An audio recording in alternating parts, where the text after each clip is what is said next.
Hello, everyone, and welcome to Talk Nerdy. Today is Monday, July 25th, 2022, and I'm the host of the show, Cara Santa Maria.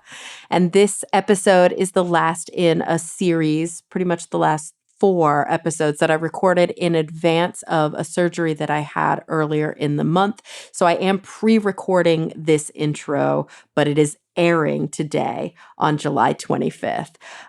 Next week, I will be back. I want to say live, but it's not actually live. I still pre-record, but within the week instead of, a month in advance. And I'll give you guys all an update about how I'm doing. For those of you who sent kind messages on social media, I really do thank you. And for those of you who continue to support the show on Patreon by visiting patreon.com/talknerdy, I thank you as well. I will get back to reading out individual patrons' names next week, but I do hope those of you who support the show are utilizing those perks, including listening to ad-free episodes of the show.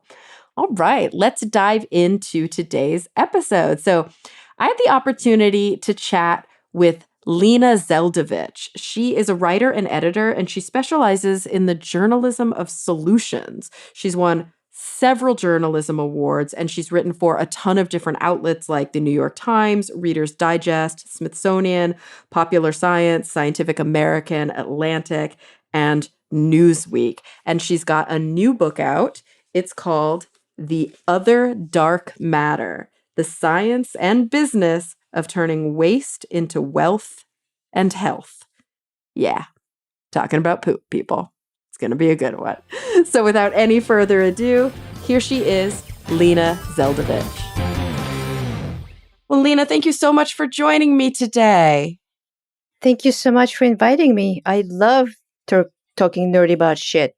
Yay! Yes, and that's really what we're going to be doing because, of course, it's funny that on Talk Nerdy, I interview writers and scientists from sort of across the spectrum. So you may see the title of your book, The Other Dark Matter, and be like, oh, is there like some new version of dark matter we've discovered deep in the cosmos? No, we're talking about the other dark matter today.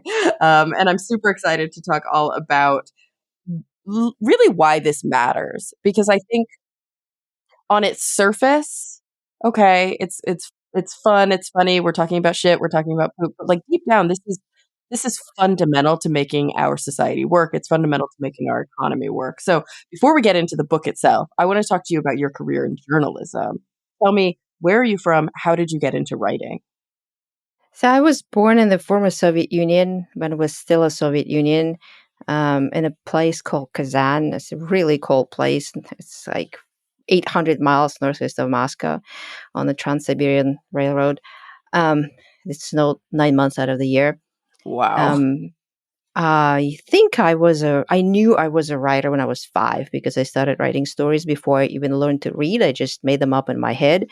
One of the books that grandma read me had an ending I didn't like. Like one of the main characters, a singing frog, died because a young puppy chewed it up. So when grandma got to the last page, I would take the book away from her, close it, and in my mind, I would tell myself a different ending in which the puppy and the frog became friends. So that's how it started. So fiction was my first love. I love fiction nonstop. But in my teenage years, I also realized the power of journalism. When I was 12, I was struck with a rare disorder that slowly took my ability to walk. So I laid in bed reading French, English, and American literature to escape my miserable reality.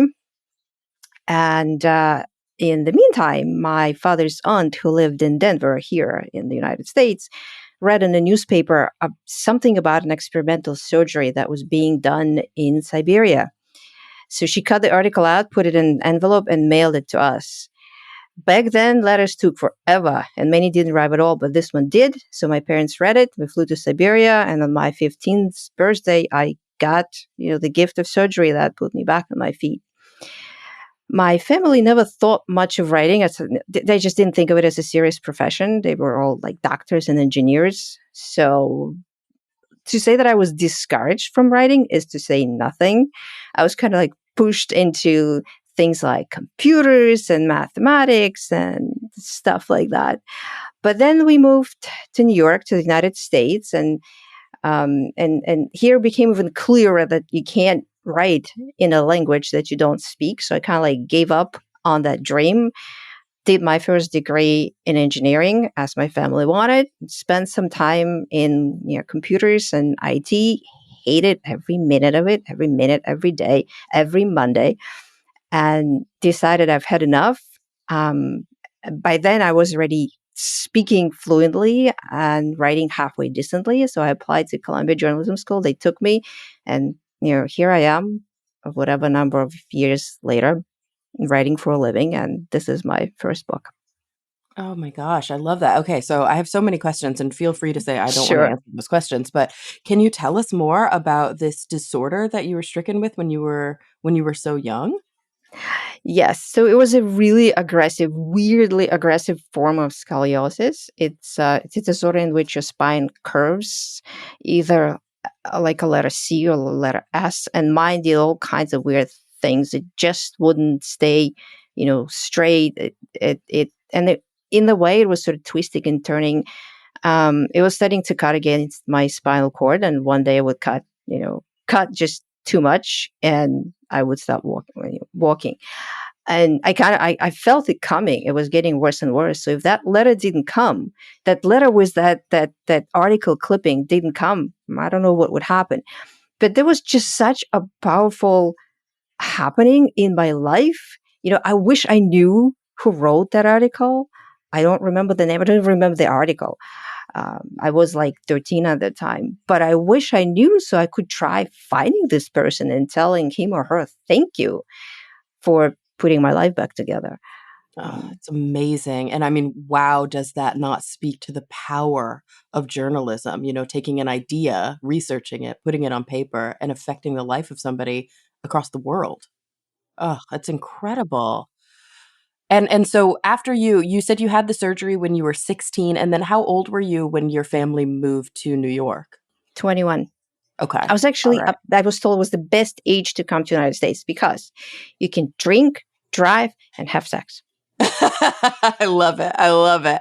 And of course so had you done your like high school education in the Soviet Union and then you went to college once you got to the US, or had you done some of your university training No, in the Soviet Union as I well? started with the university, back in the Soviet Union, and then I transferred. Mhm, mhm. Gotcha, gotcha.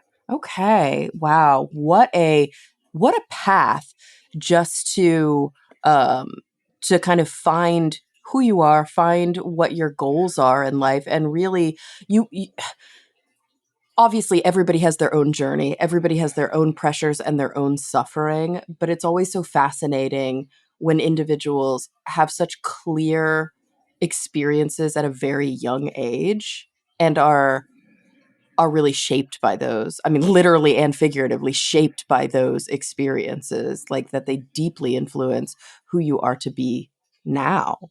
And so tell me a little bit about your writing. What do you like to write now? Where can we find your writing? What kinds of um stories are you usually really drawn to? What I write falls within the genre of the journalism of solutions. So I think maybe more traditional or early journalism was more of a muckraking, right? Exposing the societal ills and how bad things were here or there, and that how corrupt the politicians were and how things needed to be changed. And that can be, after a while, kind of, dark and depressing. It's very much needed, but it can get to you. Like the bad news can really get to you. And I think my inclination always was to not end just there. Things are bad and need to be changed, but sort of find the way out of that situation and, like pave the road out of there and find some solutions that can, solve whatever is that we're fighting with, whether it's a disease or an ecological problem or a societal issue. And I feel here's another funny story. When I went to Columbia, I thought that I would never write about science or engineering because it was sort of shoved down my throat. Yeah. But and I thought I was going to write about arts and culture. And interestingly enough, I sort of ran out of steam writing about arts and culture because it wasn't sort of, I guess, challenging enough. Maybe I don't know. I maybe didn't pique my curiosity enough. Um, I love art and I love reading, but there's something missing there. And science actually gave me that s- something that I could write about, paving the way to some solutions, whether it was from cancer or pollution or whatever. So interestingly enough, that's what I focused on while I was at Columbia. And later, I very much focused on the journalism of solutions because I think solutions are really needed.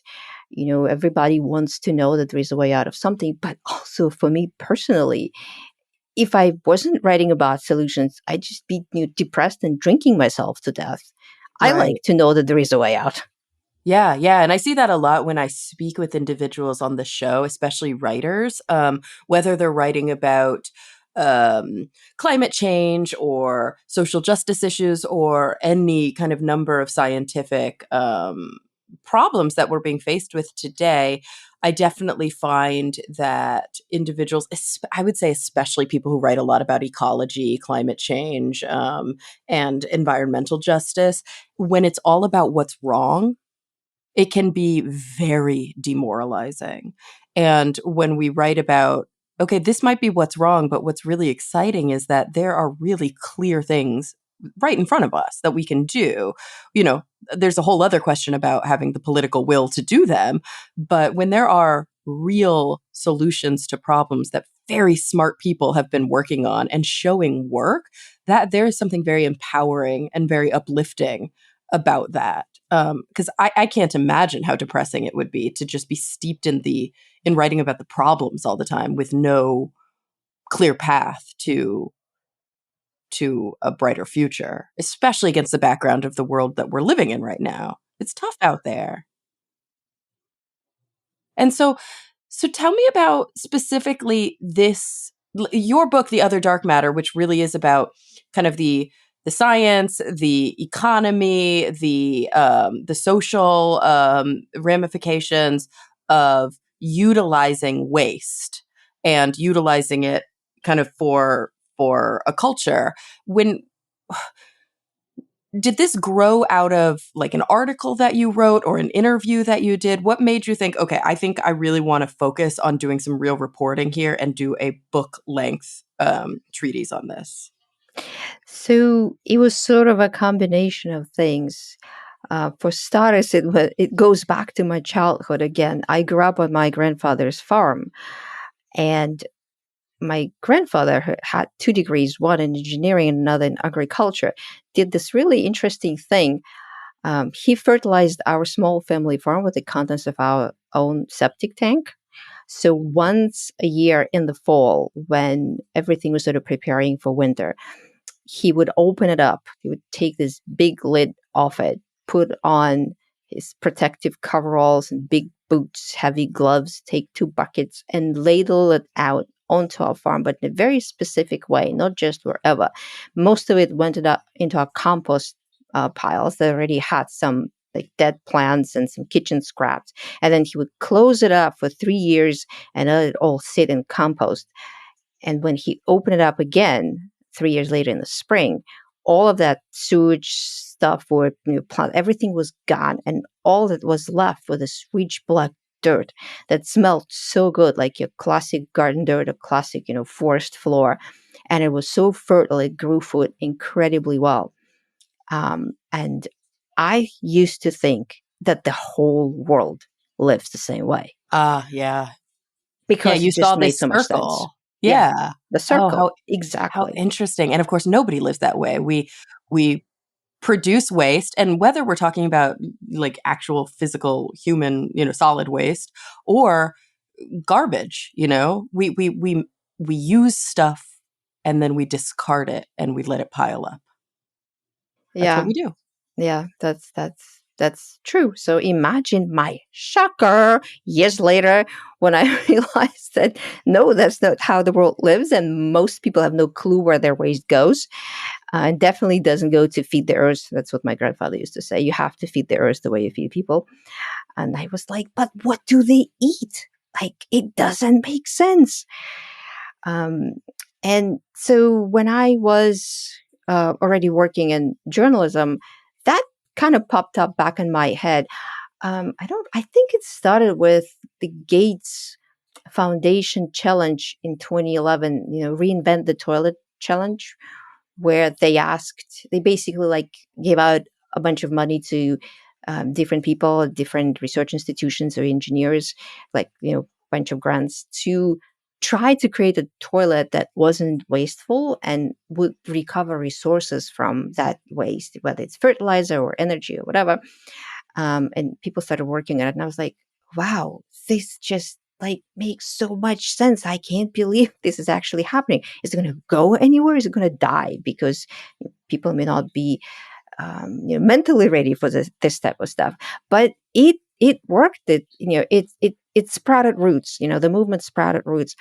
And so a few years later, I did a story about a small startup in Madagascar that was piloting a form of poop recycling. And they're still there. They're still doing it. And through that story, I found about other startups that were doing something similar in various technologies, for waste recycling. So I did that story, and it went viral, as you probably could expect, because it's an interesting phenomenon.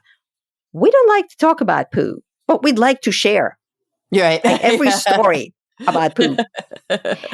And since then, I've noticed, like, whenever I write a story about poo, especially if there's like a poo or shit in the subject, it goes viral. Like, everybody wants to read it and share it.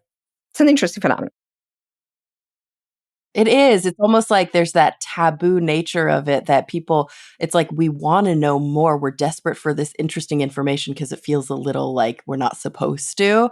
Right. But at the same time, as you mentioned, which I think is such a fundamental part of this story, there how much would you say, and obviously you can't quantify this, there's no real number you can put on it, but how much would you say that resistance to having a more circular economy, especially when it comes to our waste, is really just because of the psychological resistance? How much is really just people going, poop, gross, I don't want to drink wastewater, I don't want poop to end up back in my, I don't know, medicine or back in my food, and there's and just full stop, they don't want to move forward with the idea. Um, it actually depends on the year. I think early on there was a lot, a lot.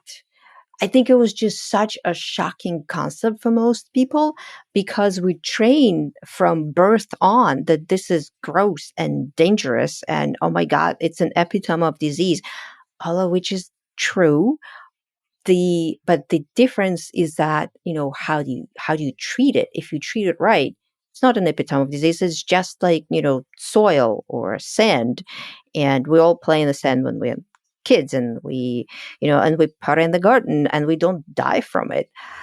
So if you do it in a hygienic enough way, um, it should be fine. But to kind of like break through this stigma, like the stigma inherited, from generations, was hard. Yeah, I could see that. I mean, and even now, I think in my mind that the conventional wisdom is you can't take your cat's poop out of the litter box, or you can't scoop up your poop out of the toilet and just put it straight into your compost pile, right? Like that, there's like a lot of warnings against doing that. Don't do that. You probably don't want human poop compost. But you mentioned that, your grandfather was able to take out the septic matter, and through a process that he had really refined, it sounds like, and really perfected over time, actually do that transformation. So tell me a little bit about why I can't just poop on my garden. Why is it not that simple? Uh, so in theory, you probably can poop in your garden. Yeah. You just have to like bury it and not leave it sitting up on top there, because like this is what happens. So like poop is gross to us, but to other species on this earth, it's a blessing, because it's still full of undigested nutrients. There's like a ton of stuff in it. There's the proteins, there's some digested sugars, there's various elements that insects, primarily insects, eat, or they lay eggs in there. And once that happens, then it becomes an epitome of disease. Like with most of us, as long as we're healthy, what comes out of us, it's probably not going to kill anybody. But if you let it sit outside for just a little while longer, then it becomes endanger humans like very, very shortly. Just all this stuff moves in and percolates in there. So if you compost it, you put it away from us, like you deep into that pile, you cover it and you let it all sit and ferment, and then what happens that various bacteria eat through it and they break it down into what is essentially soil. When you handle the soil, you by all means should wash your hands and you get the dirt from under your nails, and you do everything you do when you go planting in your garden. But generally, it's not going to kill you at that point. It's just going to grow food. Mm-hmm. Yeah. Okay. Interesting. And so, is it really that process? Like, what happens in compost? Is it all about the bacteria? Is it all about the other organic matter that's there with it? Like, why is composting? And like you mentioned, your grandfather's compost pile, it was like sealed off for 3 years, so why is this such a kind of quote magical process? So there is a difference in how bacteria eat and proliferate, and which bacteria eat and proliferate in oxygen-rich conditions and oxygen deprived conditions. These are not scientific terms. The scientific terms are aerobic for oxygen rich and anaerobic for when you don't have oxygen. So different chemical reactions happen. And so it seems that there, if you, when your shit sits outside, it really festers because, a lot of these microorganisms that are pathogenic to us also need oxygen. And when stuff composts and decomposes within the earth, it is less so. I don't know to what extent people have done studies. And again, it doesn't come out of there sterile. It definitely comes out there with pathogens and parasites and whatnot.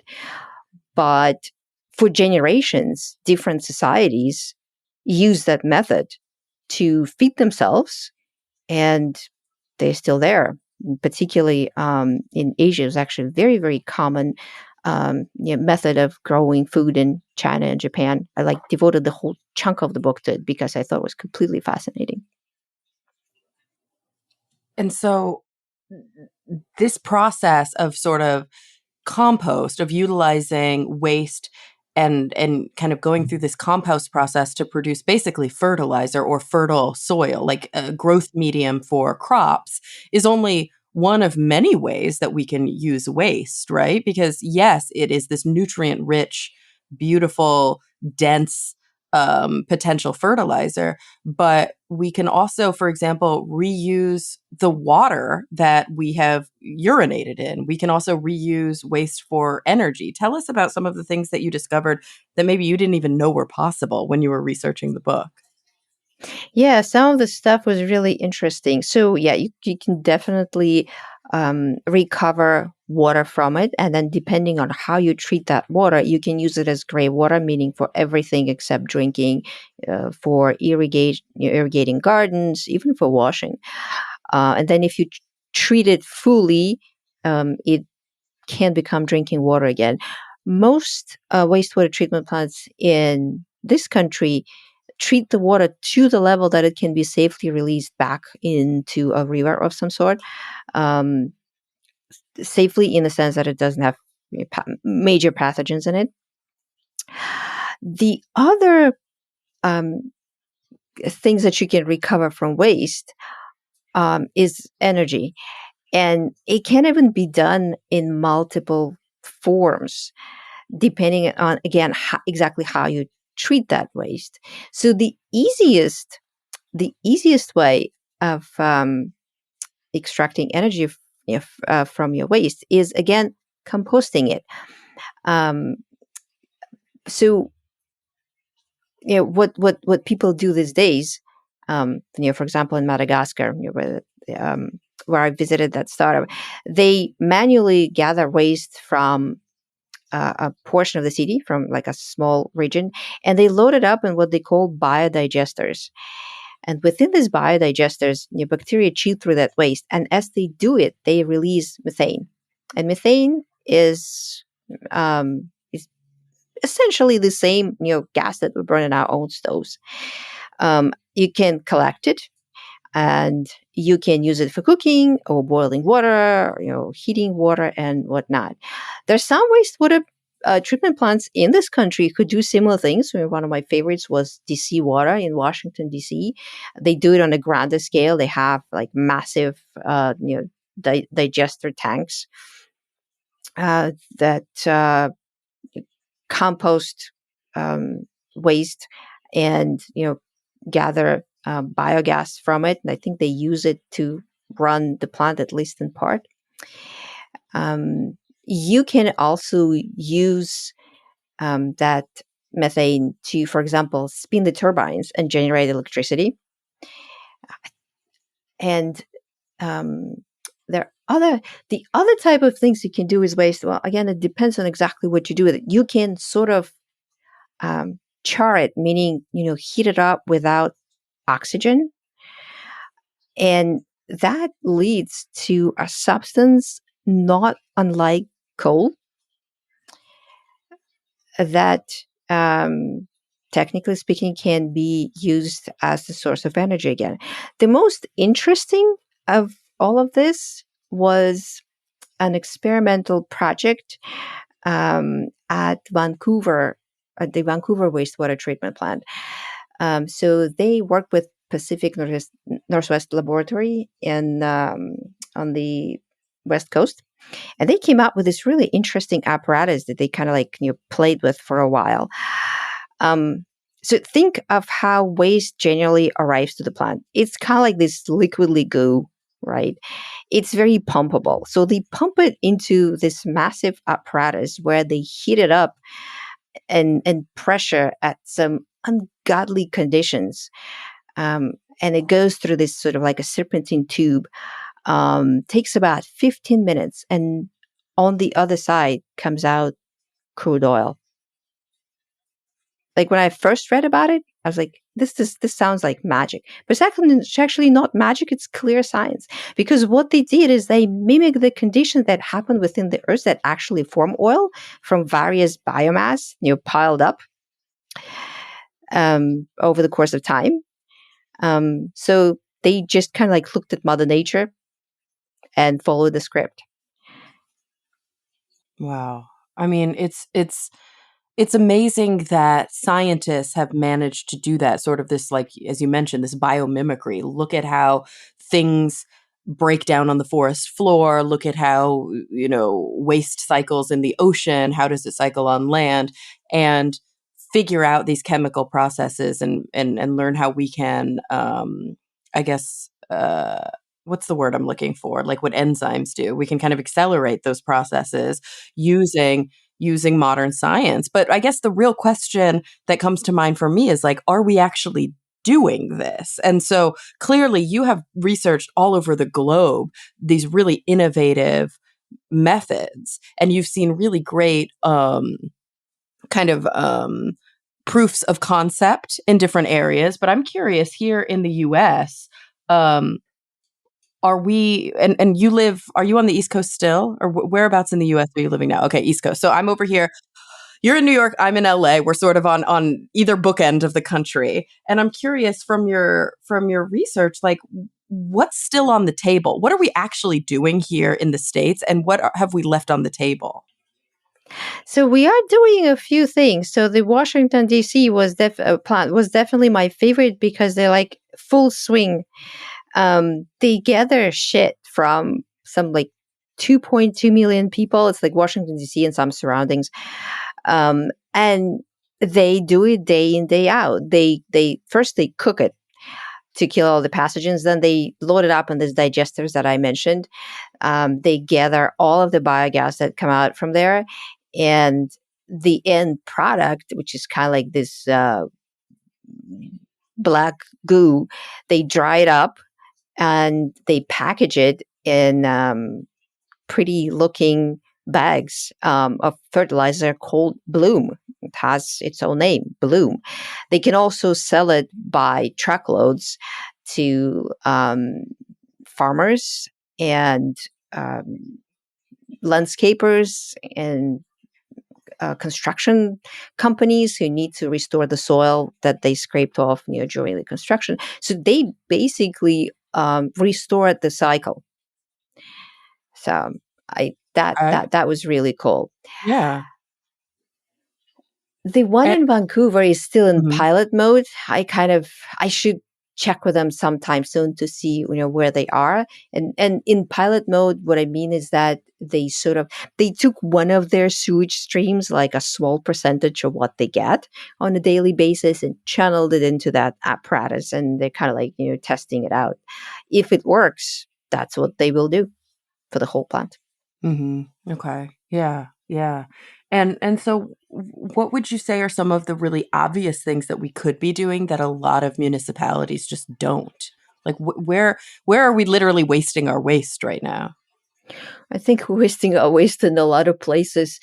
Uh, so I think for years in this country, we used to burn it, just like burn it, which is like completely horrible because, you're taking some really, fertile stuff, and rather than figuring out like treating it and you're putting it back, to earth, you just burn it, creating all this pollution.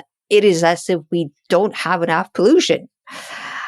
I know that in Canada, they for years they did something different. I think still do. They just dug up massive, humongous pits and dumped it there. When they had no better solutions, it's like think of it as like lakes of fermenting shit, just like sitting there covered to prevent it, to cut the stink and also prevent like humans and wildlife from falling in. I actually seen one of those when I was reporting for the book. It's pretty impressive. It's like nobody. Oh, the best thing is they call them lagoons, and I'm like, when somebody first mentioned, it, I was like, "What is a lagoon?" Like a lagoon is something blue and clean and like pleasant to look. It's like, no, no, no, no. It's a euphemism. In this industry, lagoons means that. Like, oh, okay. So there's still a fair amount to be done. A lot of it depends on money because bringing all this new tech requires money.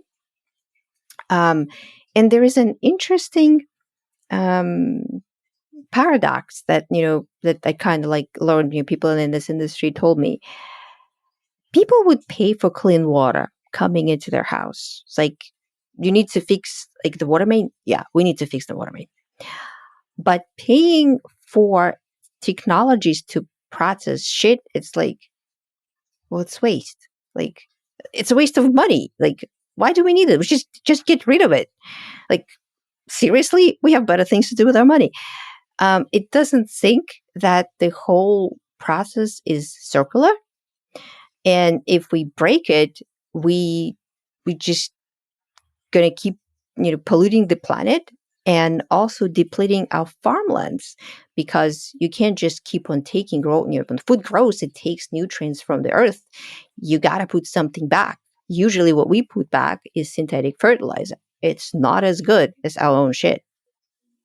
Yeah, yeah, yeah, yeah. And synthetic fertilizer, tell me, is there what's the downside? Like clearly we're wasting a natural resource that we have in abundance, but on top of that, is synthetic fertilizer like good for the environment or is it bad for the environment? Are there negative consequences to the amount that we use? It's like double bad for the environment. For starters, it's extremely polluting to produce because it requires an enormous amount of fossil fuel because the reactions that has to happen for this fertilizer to form, you need like very high temperatures, and of course then you have to burn a lot of something, oil, methane, whatever. I think even the reaction itself requires methane. It's a very old process, almost a century old, give or take. It's called Haber-Bosch process. Um, and, when it was invented, it seemed like it would, save humanity because, you could farmers could grow all the food they wanted and needed. It seemed so. But at the time, we didn't understand the environmental implications of, making these reactions happen. Now we also understand the other side of environmental implications. So when we put this fertilizer into the soil, it doesn't stay there very well. It needs, plants really want organic matter, and when there's not there's not enough organic matter, and all you put is just synthetic fertilizer, it washes off. And I think we all have heard that, right? It washes off into rivers and lakes and the oceans, and it starts to fertilize all the wrong things in these aquatic ecosystems that were never really designed to absorb so much nitrogen or phosphorus. Um, there comes, toxicology blooms, fish dies, coral reefs die, and all that stuff. So very imperfect. Yeah, and it's almost like we didn't even I mean, I think that that's how most of these um systems came to be. We didn't think about the consequences. We just, we were extractive, we were consumptive, and of course, when you extract and consume, there's waste. And then we were like, well, I mean, I've mentioned this on the show probably more times than I can count, but there's this concept of like, oh, it just goes away, as if away is a place. Like, oh, I'll put it in the trash, I'll throw it away. When I use the bathroom and the toilet and I flush it, it just goes away. But of course, it doesn't go away. It goes into the ocean, it goes into the landfill, it goes where it goes, and it causes these really negative consequences. But I'm curious, when we talk about your grandfather's farm, I love that we can keep coming back to that. There's almost an idyllic good feeling that you get when you think about this kind of small family working in a really sustainable way to produce their own food, to trade with their neighbors, to put back into the environment the things that we take from it. Does that work on an industrial scale? Does it work when we're talking about 8 billion plus people on the planet? Um, it's harder to make work because we're dealing with different cultures, each of which has its own, cultural taboos or stigmas. Um, each has its own, environment in which they have to survive. And there's never going to be one solution that will work for every environment, every city, every culture. But I think the the upside here is that our shit is so versatile that you can do so many different things with it, that if you try hard enough, I think we can succeed, and we won't all succeed together on one day, or maybe even one century. But I think little by little, as long as people build a better understanding of to what extent we really need to restore that circular agriculture and circular economy, that they will be more open to the solutions, to spending more money on what seems to be just waste. Um, I think, like, in baby steps, it's close to possible. Yeah, yeah, yeah. Two things come up for me as you say that. I mean, the one thing that's sort of like nagging at me right now is this, and this is a larger issue that I think relates to much more than the topic at hand. But when I think about kind of grand challenges for space, and I have this on the mind because I just recently interviewed somebody who kind of works in that space, no pun intended. You often think about this idea of, okay, if we were going to make a space station, or if we were going to make a colony on the moon or on Mars or somewhere else, and barring, sorry for all the caveats, but barring any personal feelings I have about, quote, colonizing space, which I'm quite against. But the truth of the matter is people are thinking about this, and they want to think about how we could make some sort of sustainable living quarters.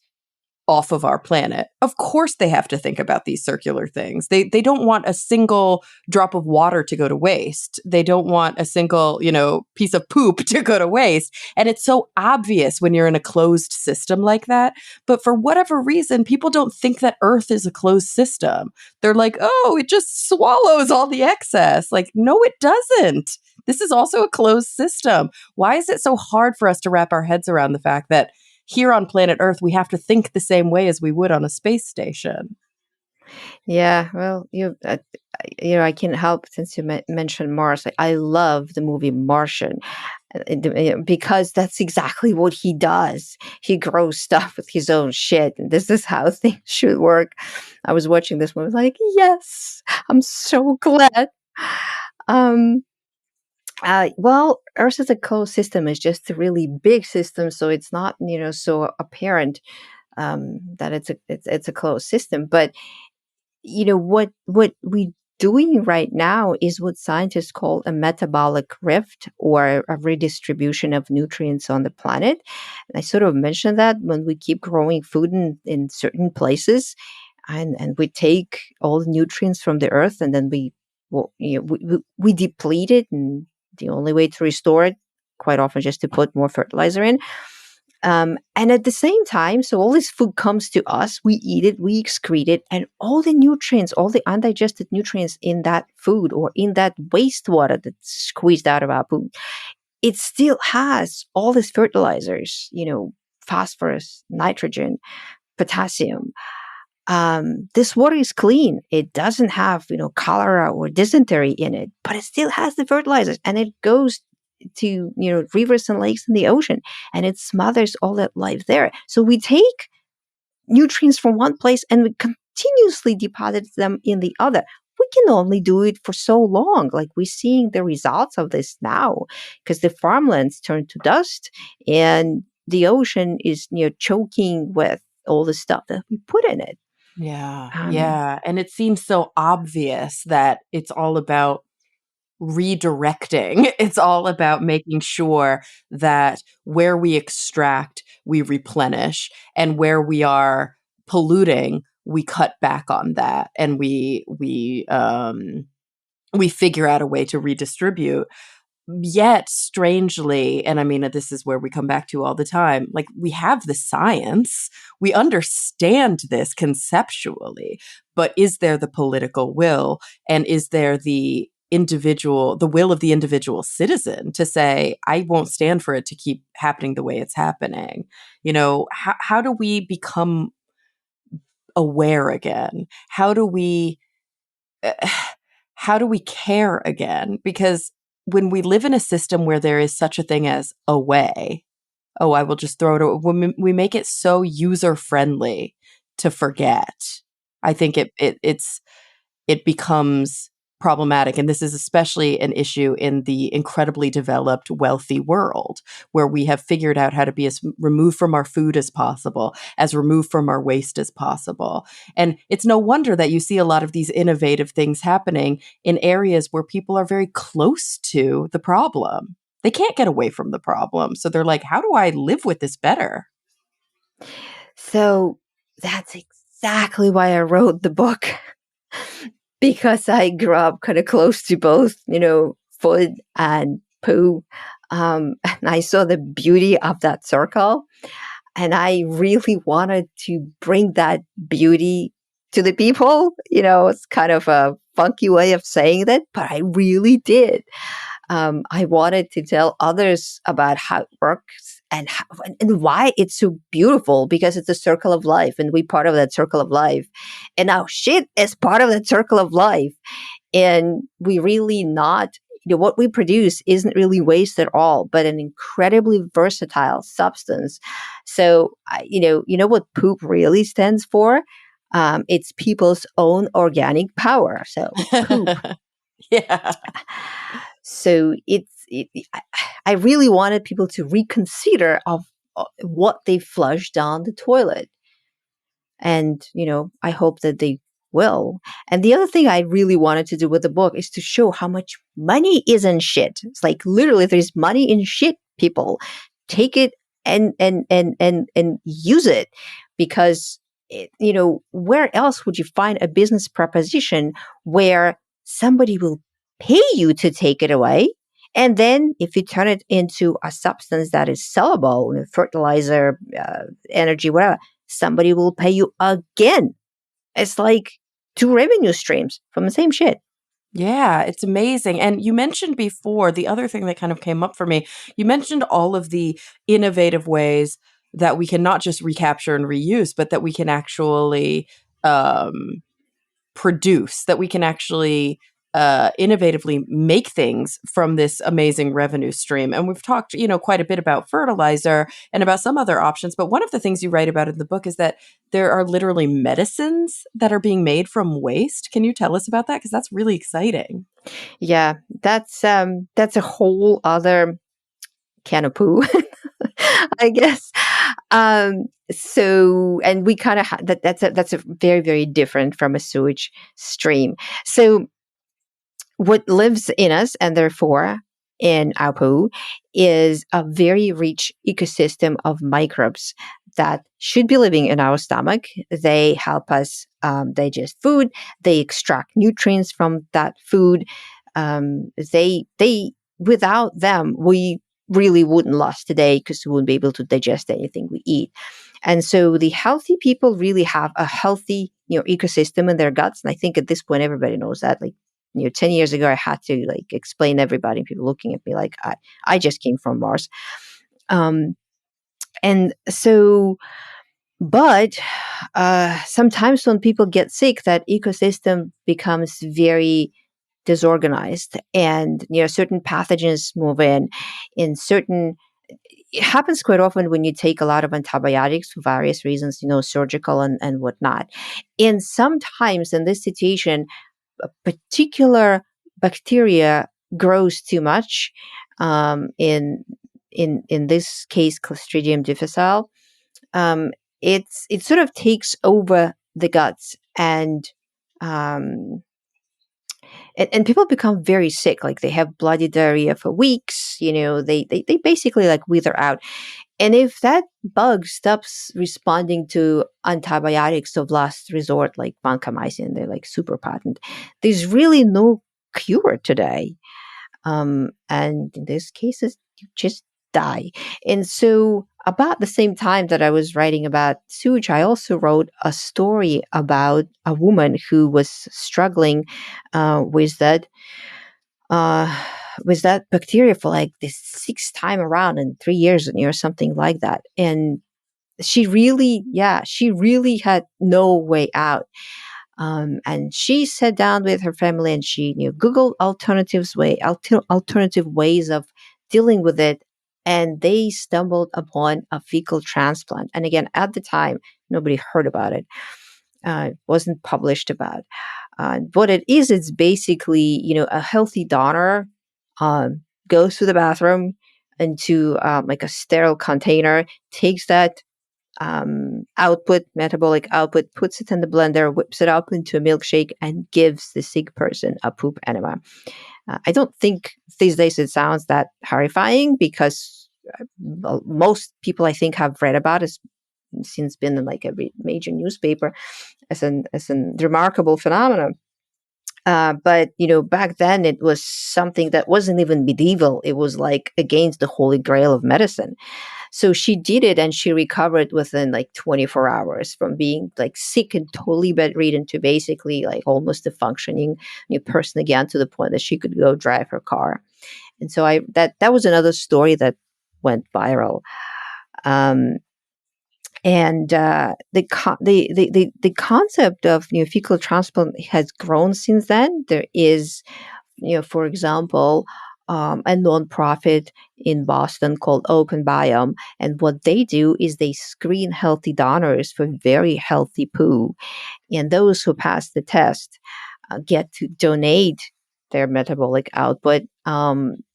In which is then converted to medicine. It's actually interesting. So they told me, the Open Biome folks told me that it is easier to get into a Harvard or MIT than pass all the tests. So none of us, well, most of us are not really healthy enough to donate, but there's a certain percentage that is. And so these people are very valuable because they can literally save lives with their shit.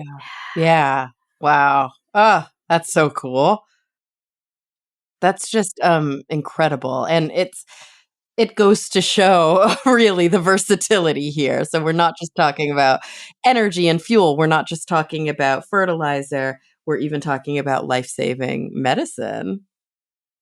That's really cool.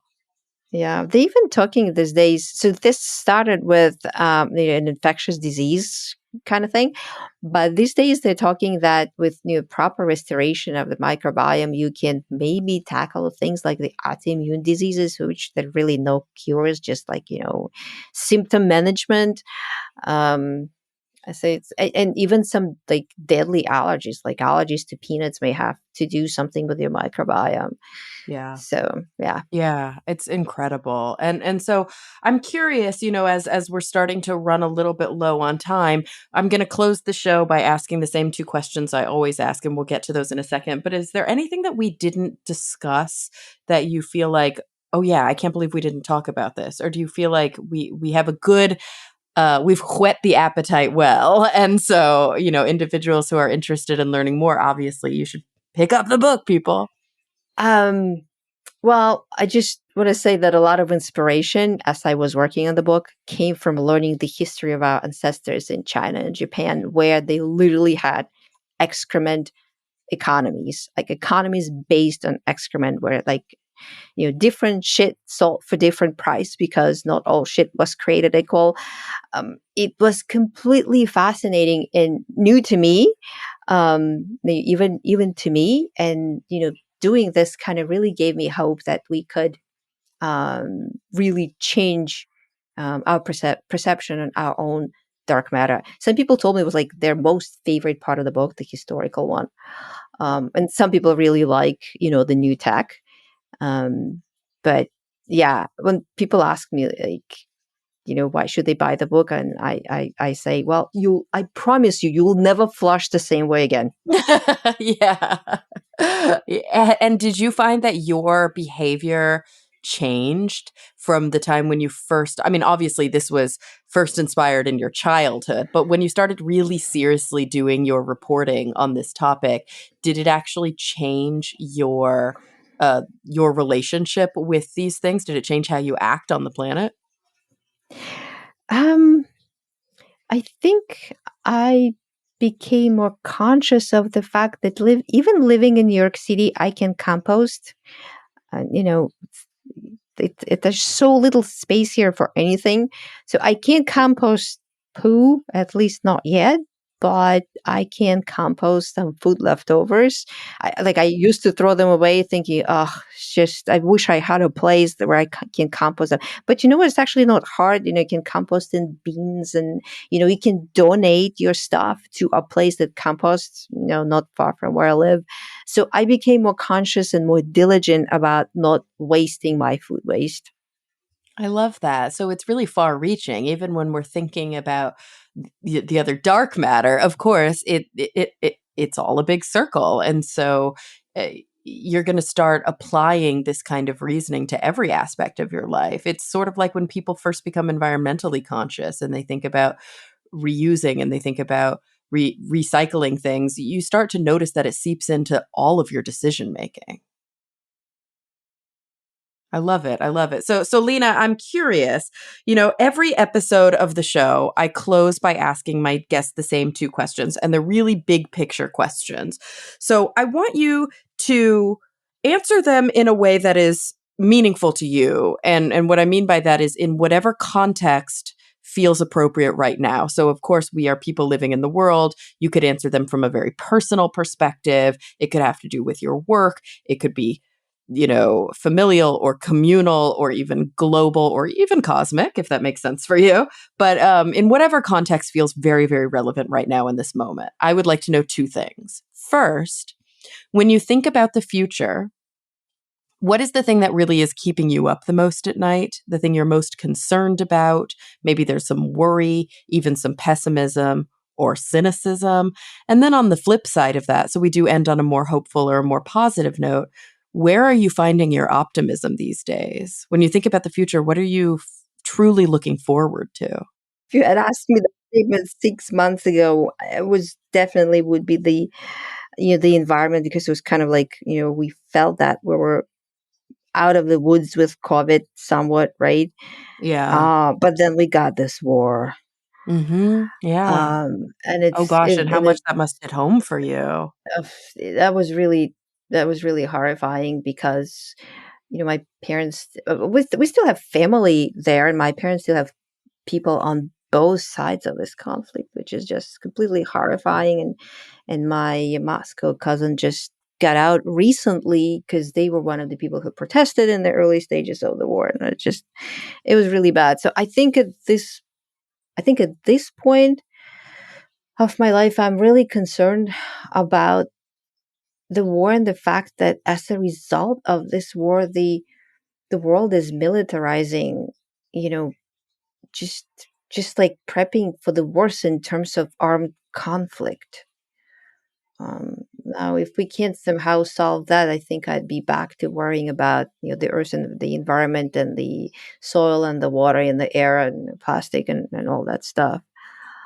Yeah. Yeah, it And it it definitely does kind of take it's more acute in a really fundamental way, and so I can imagine that much more of our sort of or especially of your, mental currency is being spent thinking about these things, and so against the background of this suffering, of this dire situation, are you able to find hope right now? Is there anything that when you really start to think about it, in a meaningful way is bringing you optimism? yeah, it does. Maybe a couple of things. One is nature. Whenever I get out to nature, like the really, like the true nature that hasn't really been, ruined or spoiled by humans, I look at it and I realize that Mother Nature can really heal and fix anything as long as we give it chance.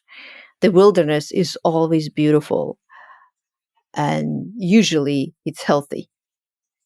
And the other thing that always gives me strength is my work, my writing. Um, I have the second book in the works, and it very much helps keep my sanity. Good, good. Oh, good. So I've gotta thank you so much, Lena. Oh, actually, before we even thank you, you mentioned your second book. What do we get to know what it's about, or is it a secret? It's not a secret. I just don't say the whole thing yet. But it is about an alternatives to antibiotics. Oh, Um, cool. yeah, which um, are, you can call them living medicines, because they are natural. They exist in nature, and they've been fighting bacteria for millions and millions of years, way before there were humans. And I think it looks like they have a lot of potential. Oh, that's incredible. Oh, that's exciting. I can't wait. I can't wait to hear more. We'll have to get you back on the show to talk about it when Sure it's thing. yeah, hitting the shelves. So, Lena, thank you so much for taking the time today. Everybody, the book is The Other Dark Matter: The Science and Business of Turning Waste into Wealth and Health. We've learned so much. There's so much yet to learn, so I really highly recommend everybody pick it up because it is a literal treasure chest of poo knowledge. So thank you so much for being here with us today. Thank you for inviting me. It's been fun. Of course. And everybody listening, thank you for coming back week after week. I'm really looking forward to the next time we all get together to talk nerdy.